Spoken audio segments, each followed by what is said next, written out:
الحمدللہ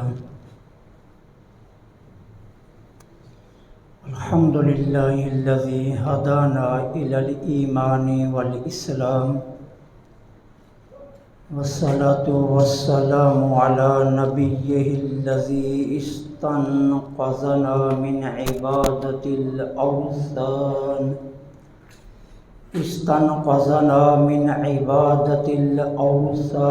والأصنام وعلى آلہ واصحابہ النجباء البررة الکرام اما بعد فاعوذ باللہ من الشیطان الرجیم بسم اللہ الرحمن الرحیم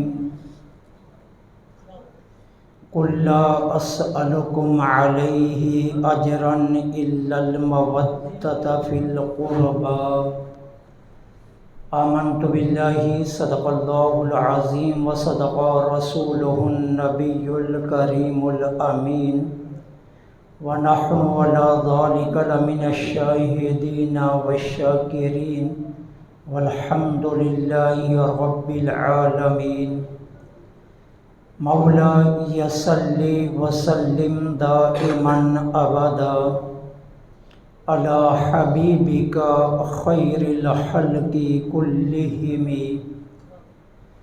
فإن من جودک الدنیا وذرتها ومن علومک علم اللوح والقلم مولا صلی وسلم دائما ابدا علی حبیبک خیر الخلق کلہم رضیت باللہ ربا وبالاسلام دینا وبمحمد صلی اللہ علیہ وآلہ وسلم نبیا ورسولا غریبم یا رسول اللہ غریبم یا رسول اللہ غریبم ندارم در جہاں جزتوں حبیبم بری نازم کے ہستم امت تو گناہگارم ولیکن خوش نصیبم۔ تمام تعریفیں اللہ رب العالمین جل سبحانہ و تعالی کے لیے خاص ہیں، جس نے ہمیں پیدا کیا اور پیدا کرنے کے بعد پھر ہماری نافرمانیوں کے باوجود ہمیں رزق دے رہا ہے۔ کائنات ارض و سما کے ہر ذرے کے بدلے میں تا قیام قیامت اربوں خربوں کے حساب سے لگاتار ابدالآباد تک درود و سلام آقا انعامدار مدنی تاجدار فخر دو عالم امام الانبیاء خاتم المرسلین سرکار مدینہ راحت قلب و سینہ صلی اللہ علیہ وآلہ وسلم کی ذات پاک پر کہ جن کے صدقے میں اللہ جل سبحانہ و تعالی نے ہمیں بے شمار نعمتوں سے مالا مال فرمایا۔ انتہائی عزت کے لائق سامعین محترم، سیدتنا حضرت ام الفضل بنت حارث رضی اللہ تعالی عنہا نے ایک خواب دیکھا، اور خواب دیکھنے کے بعد وہ میرے آقا کریم علیہ الصلاۃ والسلام کی خدمت مقدسہ میں حاضر ہوئی۔ یہ رشتے میں حضور کی سکی چچی ہیں اور حضرت عباس رضی اللہ تعالی عنہ کی یہ عالیہ ہیں۔ آقا کریم کی بارگاہ میں حاضر ہو کر عرض کرتی ہیں، میں نے انتہائی پریشان کن ایک خواب دیکھا ہے۔ میرے آقا کریم علیہ الصلاۃ والسلام نے فرمایا وہ بیان کرو۔ عرض کی حضور خواب اتنا پریشان کن ہے کہ مجھ میں ہمت نہیں ہے بیان کرنے کی، لیکن میرے آقا کریم علیہ الصلاۃ والسلام نے فرمایا چچی جان بیان تو کرو۔ حضرت ام الفضل بنت حارث رضی اللہ تعالی عنہا نے اپنا خواب بیان کیا کہ میں نے خواب میں دیکھا یا رسول اللہ صلی اللہ علیہ وسلم، آپ کے جسم اطہر کا ایک ٹکڑا کاٹ کر آپ کے جسم سے الگ کر کے میری گود میں ڈال دیا گیا۔ میرے آقا کریم علیہ الصلوۃ والسلام کے چہرہ جہاں آرا پر تبسم آیا اور فرمایا چچی جان یہ تو بہت مبارک خواب ہے، یہ کوئی برا پریشان کن خواب تو نہیں ہے۔ حضرت ام الفضل حیران ہوئی کہ یہ کیسے مبارک خواب ہے۔ میرے آقا نے اس کی تعبیر یہ فرمائی کہ اللہ تعالیٰ میری بیٹی فاطمہ کو ایک بیٹا دے گا اور ام الفضل تم اس کی پرورش کرو گی۔ اس کی خواب کی تعبیر یہ ہے۔ وقت گزرتا گیا، 4 ہجری 5 شعبان المعظم کو اللہ جل سبحانہ وتعالی نے شہزادی کونین سیدہ فاطمہ الزہرا سلام اللہ علیہا دائماً ابدا کو ایک بیٹا عطا فرمایا۔ آقا کریم علیہ الصلوۃ والسلام کو شہزادے کی ولادت کی خبر دی گئی۔ میرے آقا کریم تشریف لائے اور فرمایا بیٹی وہ بیٹا مجھے دکھاؤ۔ سیدہ کونین سفید کپڑے میں لپیٹ کر اس شہزادے کو حضور کی بارگاہ میں پیش کرتی ہیں۔ میرے آقا کریم علیہ الصلوۃ والسلام نے شہزادے کو یوں اپنے ہاتھوں پر اٹھایا، فَأَذَّنَ فِي أُذُنِهِ، حضور نے خود اس شہزادے کے دائیں کان میں اذان دی اور بائیں کان میں اقامت دی۔ وَتَفَلَ فِي فَمِهِ، سرکار دو عالم صلی اللہ علیہ وسلم نے اپنا لعاب دہن اس کے منہ میں ڈالا۔ وَسَمَّاهُ حُسَيْنًا، اور اس کا نام حسین رکھا۔ حضور نے اذان خود کان میں دی، منہ میں لعاب دہن ڈالا اور نام حسین رکھا، اور پھر فرمایا 7ویں دن اس کا عقیقہ کیا جائے گا، جو کہ حضور نے خود کیا، اور 7ویں دن ان کے سر مبارک کے بال اتار کر ان کے ہم وزن چاندی صدقہ کی گئی۔ چونکہ حضرت امام حسن رضی اللہ تعالی عنہ ابھی مدت رضاعت میں تھے، اس لیے میرے آقا کریم علیہ الصلوۃ والسلام نے اس خواب کے مطابق اپنی چچی جان سے فرمایا ام الفضل چچی جان حسین کی پرورش آپ کرو گی۔ آقا کریم علیہ الصلوۃ والسلام کی ظاہری حیات طیبہ میں سیدنا حضرت امام حسین رضی اللہ تعالی عنہ کو 7 سال 7 ماہ اور 7 دن ملے ہیں، اور یہ 7 سال 7 ماہ اور 7 دن امام حسین رضی اللہ تعالی عنہ میرے آقا کے ساتھ ہی رہے ہیں، اور حضور علیہ الصلوۃ والسلام نے ان 7 سالوں میں لمحہ لمحہ حسین کی تربیت خود فرمائی ہے۔ اس کا اندازہ آپ بخاری شریف کی حدیث پاک سے کر سکتے ہیں۔ امام بخاری نے بخاری شریف کے اندر اس روایت کو نقل فرمایا ہے۔ امام حسین ابھی چھوٹے تھے، آقا کریم علیہ الصلوۃ والسلام کی خدمت پاک میں زکوٰۃ کی کھجوریں آئیں، اور وہ کھجوریں سرکار علیہ الصلوۃ والسلام کے پاس پڑی ہوئی تھیں۔ آقا حسین ابھی چھوٹے تھے، تشریف لائے اور آ کر ایک کھجور اٹھائی اور منہ میں ڈالی۔ میرے آقا کریم علیہ الصلوۃ والسلام نے اپنی انگلی مبارک سے حسین کے منہ سے یہ کھجور نکالی، حالانکہ بچے تھے، چھوٹے تھے، ابھی صرف 4 برس کے تھے۔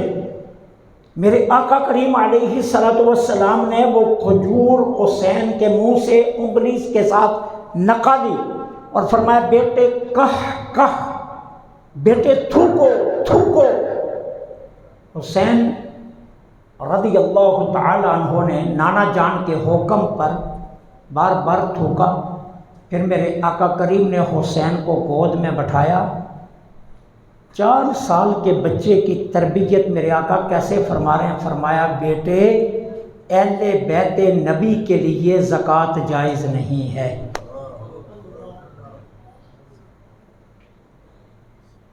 اس حدیث پاک کو امام بخاری نے بخاری شریف کے اندر نقل کیا۔ اب اس سے اندازہ کیجئے کہ آقا کریم علیہ الصلوۃ والسلام امام حسین رضی اللہ تعالی عنہ کی تربیت کس انداز سے فرما رہے تھے۔ لمحہ لمحہ میرے آقا حسین کی تربیت فرما رہے تھے، اور 7 برسوں میں میرے آقا نے وہ حسین تیار کر دیا تھا جس نے قیامت تک کے لیے نانا کے دین کو بچانا تھا۔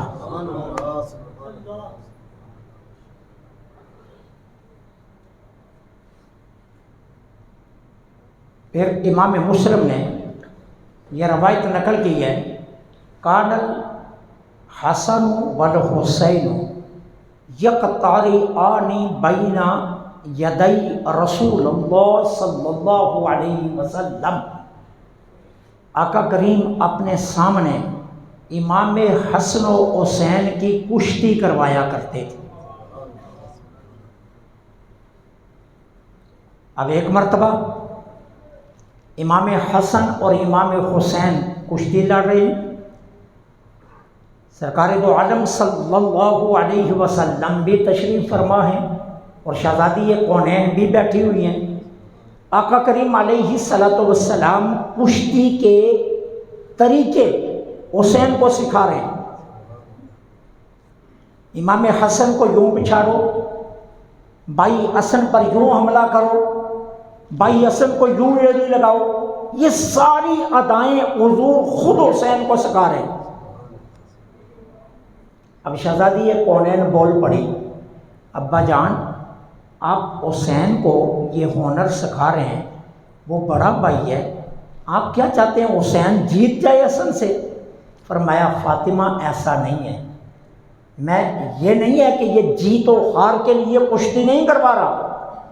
شہزادوں کی کشتی کا مقصد جیت و ہار نہیں ہے، بلکہ عرب کے فنون میں جو فن باعث عزت ہے کشتی، وہ فن ان کو سکھا رہا ہوں۔ اور رہی بات تربیت کی تو فاطمہ پریشان ہونے کی ضرورت نہیں، حسین کو میں دا سکھا رہا ہوں، حسن کو جبرائیل بتا رہا ہے۔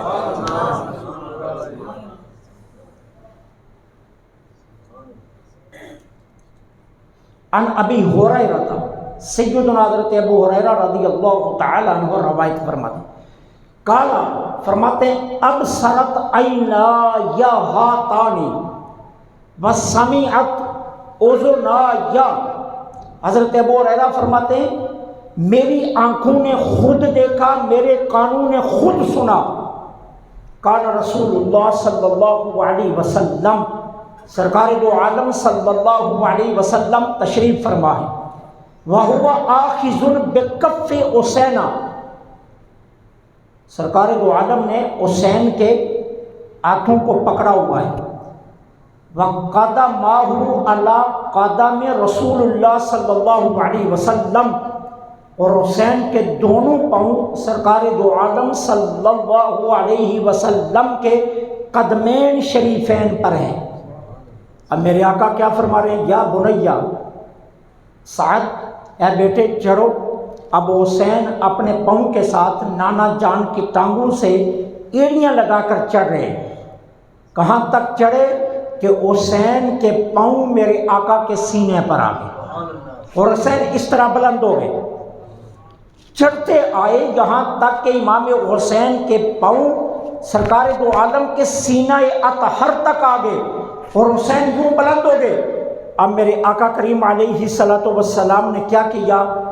حسین کے منہ سے اپنا منہ لگا کر کیا فرمایا؟ اللہم احبہ فانی احبہ، اے اللہ میں اس سے محبت کرتا ہوں، تم بھی اس سے محبت فرما۔ حضرت ابو ہریرہ فرماتے ہیں یہ منظر میں نے اپنی آنکھوں سے دیکھا اور سرکار دو عالم صلی اللہ علیہ وسلم کے یہ جملے میں نے اپنی کانوں سے سنے۔ میں کسی اور سے سماعت سے آگے بیان نہیں کر رہا کہ کسی اور نے دیکھا ہو تو میں بیان کر رہا ہوں، یہ وہ منظر ہے جو میں نے خود اپنی آنکھوں سے دیکھا اور اپنے کانوں سے جو جملے سنے ہیں۔ حضرت یعلا بن مرہ رضی اللہ تعالی عنہ روایت فرماتے ہیں، جانے جانا مصطفیٰ جانے رحمت پہ لاکھوں سلام صلی اللہ علیہ وسلم نے فرمایا، حسین منی و انا من الحسین،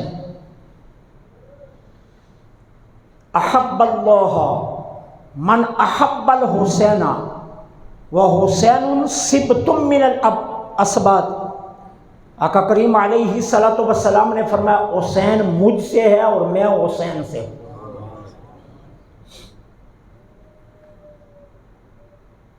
اب یہ تو بات سمجھ میں آ رہی ہے، حسین مجھ سے ہے لیکن میں حسین سے ہوں، اس کا معنی کیا ہے؟ یہ بات تو سمجھ میں آ رہی ہے نا کہ حسین مجھ سے ہے، یہ تو بہت عام سی بات ہے، لیکن میں حسین سے ہوں اس کا مطلب کیا ہے؟ محدثین نے اس پر کئی اقوال لکھے، جو سب سے معتبر قول مانا گیا ہے وہ یہ ہے کہ میرے تمام کمالات کا امین حسین ہے۔ اللہ نے جو کمالات مجھے دیے ہیں نا، اللہ نے وہ مجھے جو خصائل اور شمائل عطا کیے ہیں ان سب کا امین حسین ہے، میں حسین سے ہوں اس کا مطلب یہ ہے۔ اور جو دین میں لایا ہوں اس دین کو قیامت تک جو زندگی بخشے گا وہ حسین ہوگا، میں حسین سے ہوں اس کا معنی یہ۔ پھر فرمایا اللہ اس شخص سے محبت کرتا ہے جو حسین سے محبت کرتا ہے، اور حسین میرے نواسوں میں سے ایک نواسا ہے، میری بیٹی کے بیٹوں میں سے ایک بیٹا ہے۔ حضرت برہ بن عازب رضی اللہ تعالی عنہ روایت فرماتے ہیں، رأیت رسول اللہ صلی اللہ علیہ وسلم حامل الحسین علی عاتقہ، میں نے اپنی آنکھوں سے دیکھا آقا کریم نے حسین کو اپنے کاندھوں پر اٹھایا ہوا تھا۔ حسین کو حضور نے اپنے کاندھوں پر بٹھایا ہوا تھا۔ حضرت برہ بن عازب کہتے ہیں میں نے اپنی آنکھوں سے دیکھا، وَهُوَ يَقُولُ، اور حضور حسین کو اٹھائے ہوئے کیا ارشاد فرما رہے تھے؟ اللہم انی احبہ فاحبہ، اے اللہ میں حسین سے محبت کرتا ہوں، تم بھی حسین سے محبت فرما۔ سیدنا حضرت ابو ہریرہ رضی اللہ تعالی عنہ روایت فرماتے، جلس رسول اللہ صلی اللہ علیہ وسلم فی المسجد فجاء الحسین یمشی، حضور مسجد نبوی میں تشریف فرمائے، صحابہ بھی موجود ہیں، محفل نور سجی ہے، امام حسین مسجد میں آ گئے چلتے ہوئے پیادل، یمشی پیادل چلتے ہوئے حسین مسجد میں آ گئے، حتی سقط فی ہجرہ، یہاں تک سیدھے آئے اور نانا جان کی گود میں بیٹھ گئے۔ سقط فی ہجرہ، آپ کی گود پاک میں حسین بیٹھ گئے۔ فجعل اصابعہ فی لحیۃ رسول اللہ صلی اللہ علیہ وسلم، حسین نانا کی گود میں بیٹھ کر کیا کرنے لگے؟ اپنے ہاتھ کی انگلیوں سے نانا کی داڑھی مبارک سے کھیلنے لگے۔ فجعل اصابعہ فی لحیۃ رسول اللہ صلی اللہ علیہ وسلم، حسین کی انگلیاں رسول اللہ کی داڑھی مبارک میں چلی گئی اور وہ کھیلنے لگے۔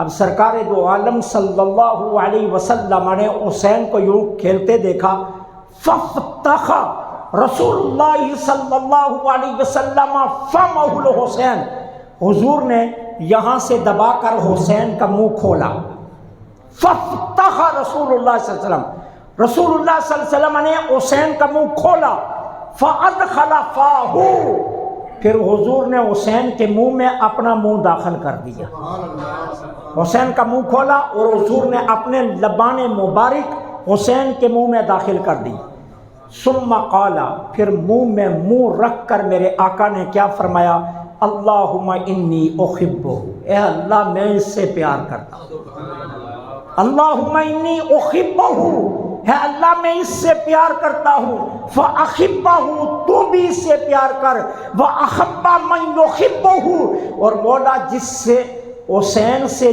جو پیار کرے اس سے بھی تو پیار کر، جو حسین سے پیار کرے مولا اس سے بھی تو پیار کر۔ میرے آقا نے امام حسین کے منہ میں منہ رکھ کر یہ ارشاد فرمایا، اللہ میں اس سے پیار کرتا ہوں تم بھی پیار کر، اور جو حسین سے پیار کرے اس سے بھی تو پیار کر۔ حضرت زید ابن زیاد رضی اللہ تعالی عنہ روایت فرماتے ہیں، خرج رسول اللہ صلی اللہ علیہ وسلم عن بیت ام المؤمنین عائشہ، نبی کریم صلی اللہ علیہ وسلم ام المؤمنین حضرت عائشہ صدیقہ سلام اللہ علیہا کے گھر مبارک سے نکلے، فمر علی باب فاطمہ، سیدہ فاطمہ زہرا کے دروازے کے سامنے سے میرے آقا گزر رہے تھے، فمر علی باب الفاطمہ، سرکار دو عالم صلی اللہ علیہ وسلم سیدہ فاطمہ زہرا کے دروازے کے سامنے سے گزر رہے تھے، فسمع رسول اللہ صلی اللہ علیہ وسلم حسین یبکی، حضور نے آواز سنی کہ حسین اندر رو رہے، میرے آقا دروازے پر ٹھہر گئے، میرے آقا نے کیا فرمایا، یا ابنتی، اے میری بیٹی فاطمہ، عالم تعلمی، کیا تجھے پتہ نہیں ہے؟ فرمایا فاطمہ تجھے معلوم نہیں ہے، عالم تعلمی، کیا تو جانتی نہیں ہے، ان بکاؤہ یؤذینی، حسین کا رونا مجھے تکلیف دیتا ہے، اس لیے حسین کو رونے نہ دیا کر، کیونکہ حسین کا رونا مجھے تکلیف دیتا ہے۔ اب میں آپ سے ایک بات پوچھنا چاہتا ہوں، یہ جتنی روایات میں نے بیان کی ہیں آپ کے سامنے، یہ معتبر ترین روایات ہیں، یہ کس نے بیان کی ہیں؟ صحابہ کرام نے۔ حضرت یعلا بن مرہ صحابی ہیں، حضرت ابو ہریرہ صحابی ہیں، حضرت برہ بن عازب صحابی ہیں، دیگر جتنے صحابہ کے یہاں نام آئے ہیں وہ سارے صحابہ ہیں نا۔ اب جو لوگ صحابہ کی دشمنی کر کے اہل بیت کی محبت بیان کرنا چاہتے ہیں، اہل بیت کی محبت اور اہل بیت کی عظمت کو بیان کرنا چاہتے ہیں، میں پوچھنا چاہتا ہوں صحابہ کی روایات کو نکال دو تو مجھے بتاؤ پھر عظمت صحابہ، عظمت اہل بیت کہاں سے لے کر آؤ گے؟ بھائی صحابہ کو چھوڑ دو نا، صحابہ کا نام مت لو، کسی صحابی کی روایت کو بیان مت کرو، تو پھر اہل بیت اطہار کی عظمت کیسے بیان کرو گے؟ جتنی عظمت اہل بیت کی آج تمہارے پاس ہے یہ ساری صحابہ نے بیان کی ہے، یہ ساری صحابہ کرام نے بتائی ہے۔ اور پھر میں نے آپ کے سامنے امام حسین کی عظمت پر کتنی روایات عرض کی ہیں، مجھے بتائیے کیا حسین کی عظمت کو بیان کرنے کے لیے صحابہ کی شان گھٹانا لازم ہے؟ کہ صحابہ کی شان جتنی دیر تک نہ گھٹائی جائے اتنی دیر تک اہل بیت کی عظمت بیان نہیں ہوتی؟ ہم نے بیان کی ہے، تو کیا کسی صحابی کی شان میں کوئی کمی کی ہے؟ نہیں کی ہے، بلکہ ہم یہ کہتے ہیں کہ جتنی اہل بیت اطہار کی عظمت ہے وہ صحابہ کے ذریعے ہی تو تم تک پہنچی ہے، اور اگر صحابہ نہ ہوتے تو اہل بیت کی عظمتوں کو کون بیان کرتا؟ حضور کے کاندھے پر کس نے دیکھا حسین کو چڑھے ہوئے؟ حضور کے سینے پر کس نے دیکھا حسین کو چڑھے ہوئے؟ حضور کے قدموں سے ایڑی لگا کر کس نے دیکھا حسین کو اپنے اوپر جاتے ہوئے؟ گود میں بیٹھا ہوا کس نے دیکھا حسین کو؟ ارے منہ میں منہ ڈالے ہوئے رسول اللہ کو حسین کے ساتھ کس نے دیکھا؟ اور کس نے کہا، کس نے سنا کہ اللہ تو اس سے پیار کر جو حسین سے پیار کرتا ہے؟ تو ماننا پڑے گا یہ ساری شانیں تو صحابہ نے بتائی ہیں۔ پھر صحابہ سے دشمنی اور اہل بیت سے محبت کیسے ممکن ہے؟ کوئی راستہ تو بتاؤ نا مجھے، کوئی راستہ بتا دو ایسا کہ تم اہل بیت کی عظمت کو صحابہ کے بنا بیان کر سکو۔ کوئی راستہ نہیں ہے۔ جتنی عظمتیں ہیں وہ سب صحابہ نے بتائی ہیں، لہذا صحابہ کی شان کو کم کر کے اہل بیت کی عظمت کو بیان کرنا یہ بہت بڑی منافقت ہے، یہ اہل بیت سے محبت نہیں ہے۔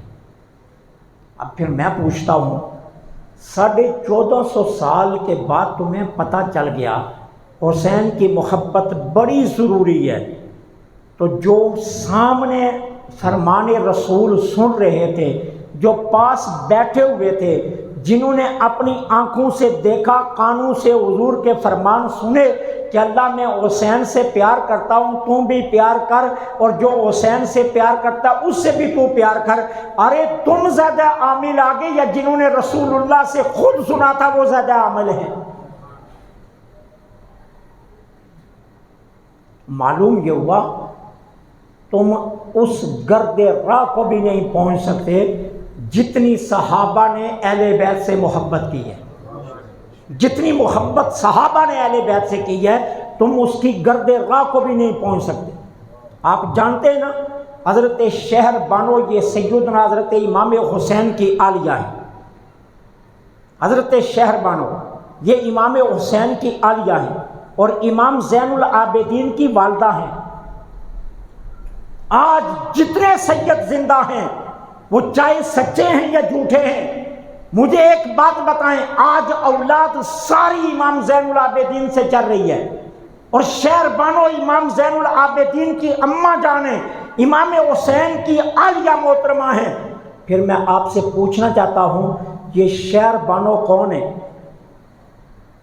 فارس کا جو سب سے آخری بادشاہ تھا یہ اس کی بیٹی ہے۔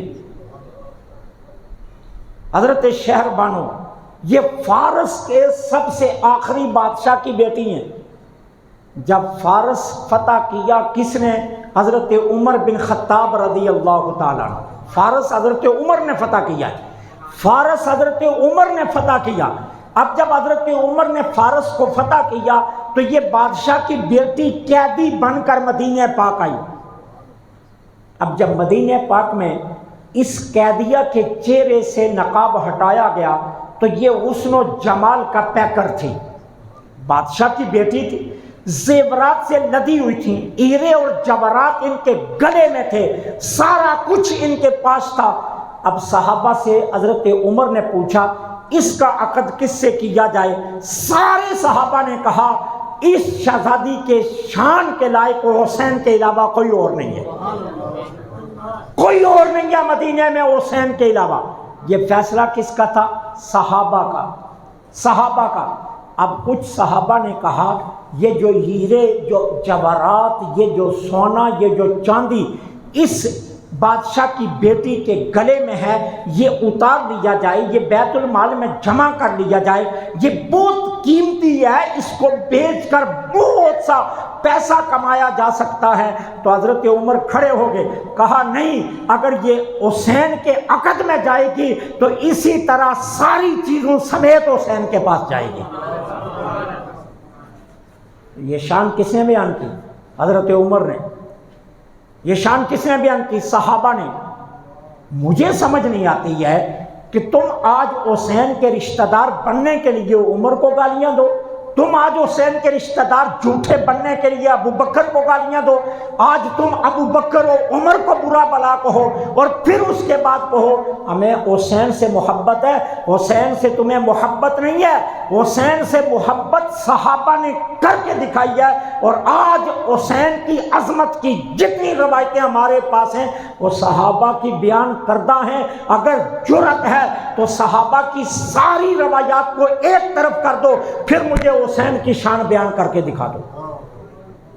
یہ حسین کی شان تم کیسے بیان کرو؟ صحابہ کی تنقیص کر کے حسین کی عظمت کو بیان نہیں کیا جا سکتا۔ رب العالمین نے سیدنا حضرت امام حسین کو خلقی اعتبار سے بہت سے اوصاف سے نوازا تھا، اور پھر سرکار دو عالم کی تربیت، سیدنا علی المرتضیٰ کی تربیت، شہزادی کونین کی تربیت، سیدہ ام الفضل کی تربیت نے حسین کو چار چاند لگا دیے تھے۔ اخلاق کے اعتبار میں دیکھیے، عادات کے لحاظ سے دیکھیے، پاکیزگی کے لحاظ سے دیکھیے، شجاعت کے لحاظ سے دیکھیے، سخاوت کے لحاظ سے دیکھیے، حسین ہر کسی کی معراج پر نظر آتا ہے۔ ایک مرتبہ سیدنا حضرت امیر معاویہ رضی اللہ تعالی عنہ نے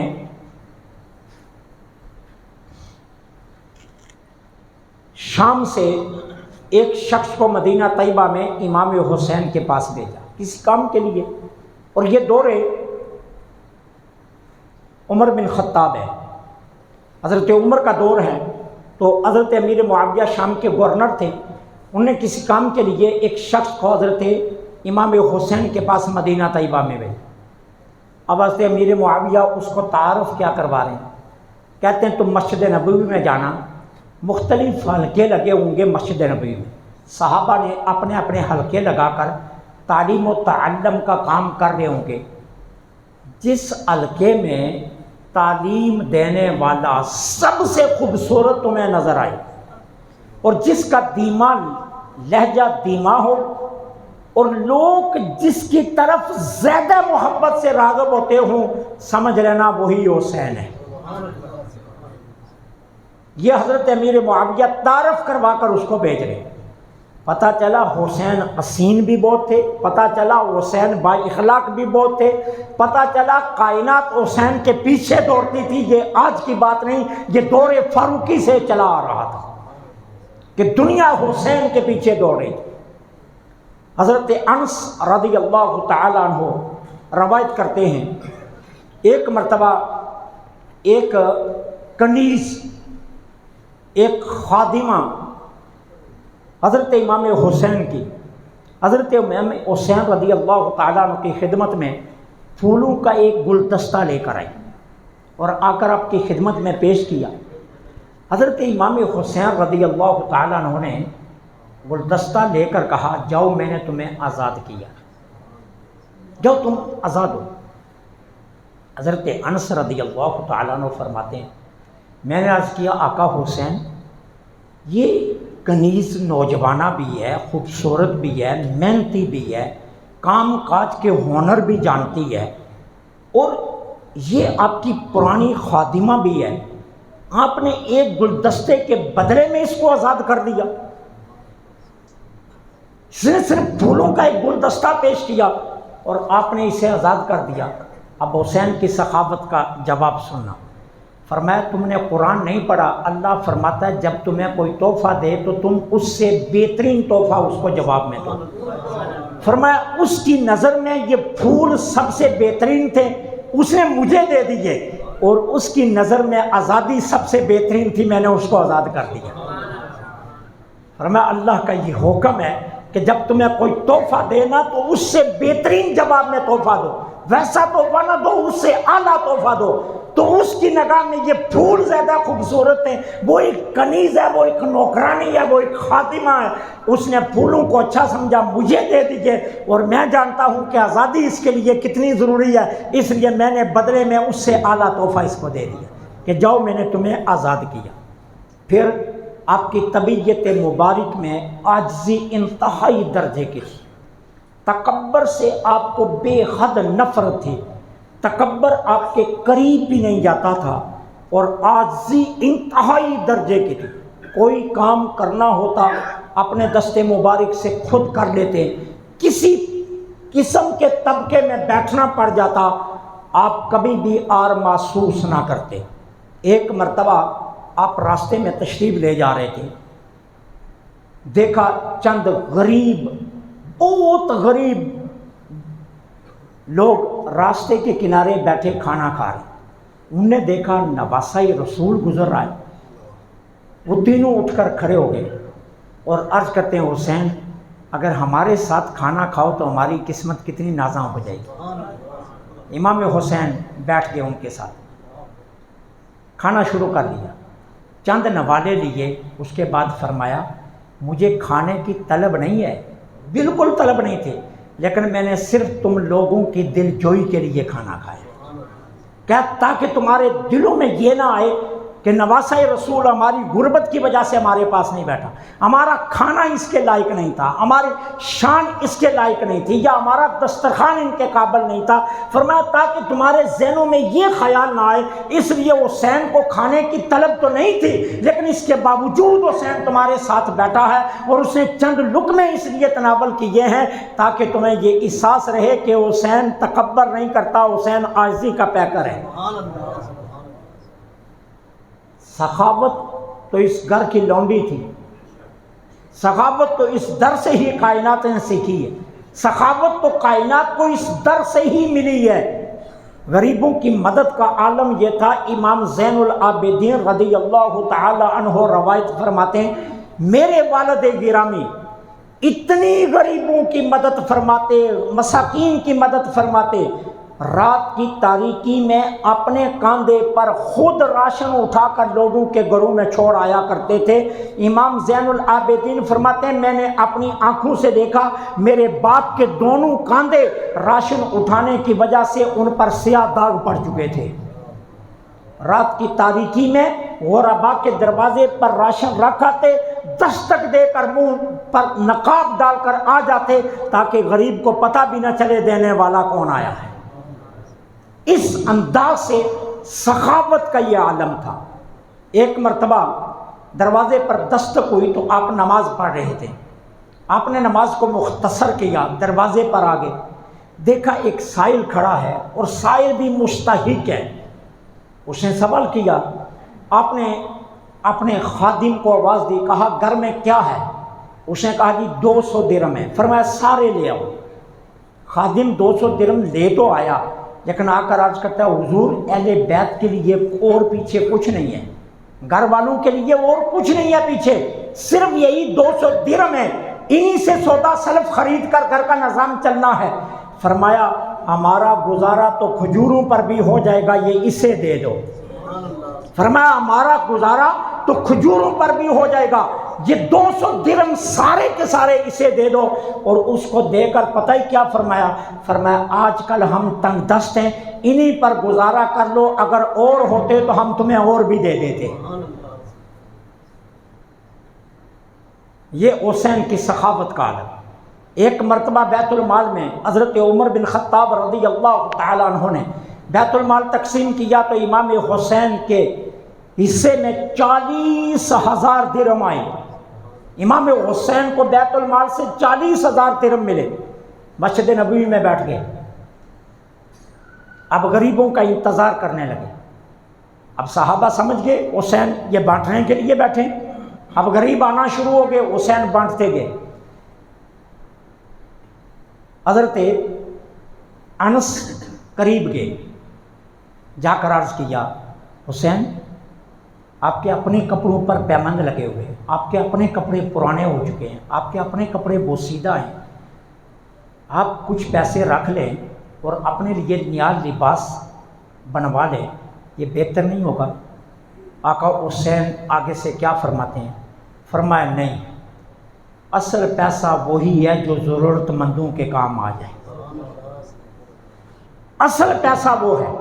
فرمایا وہ پیسہ اصل ہے جو ضرورت مندوں کے کام آ جائے، جو حاجت مندوں کے کام آ جائے، اور جو حسین کے جسم پر جائے گا وہ اصل پیسہ نہیں ہے، امام حسین مسجد نبوی سے اس وقت گئے جب 40,000 درہم سارے کے سارے خیرات کر دیے، غریبوں میں بانٹ دیے، 1 روپیہ بھی اپنے گھر حسین لے کر نہیں گئے۔ یہ حسین کی سخاوت کا عالم تھا، یہ حسین کی سخاوت تھی۔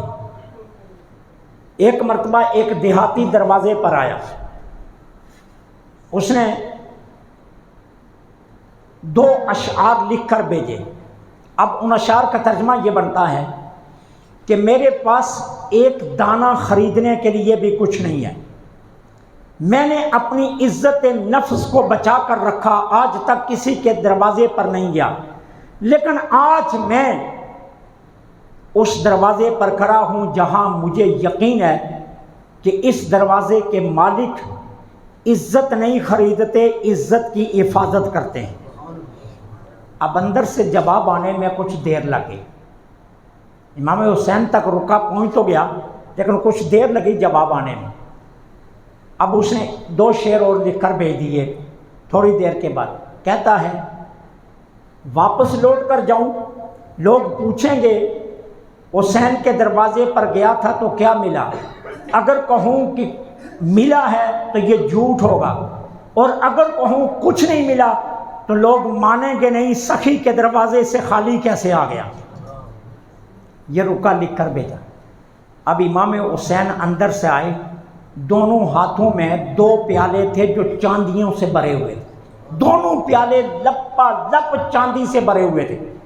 دونوں آ کر اس کی گود میں انڈیلے، فرمایا تو نے جلدی کر دی، اگر تھوڑا صبر کر لیتا تو ابھی ایسے 4 پیالے تجھے اور بھی مل جانے تھے، لیکن چونکہ تیرا دوسرا خط پہنچ گیا، دوسرا رکا پہنچ گیا، تو میں نے جلدی سے دونوں پیالے اٹھائے، میں تو ابھی تیرے لیے اور پیالے بھی چاندی کے بھر رہا تھا، تو نے تو جلدی بہت کر دیا، اگر صبر کر لیتا تو حسین اس سے بھی زیادہ تجھے عطا کرتا۔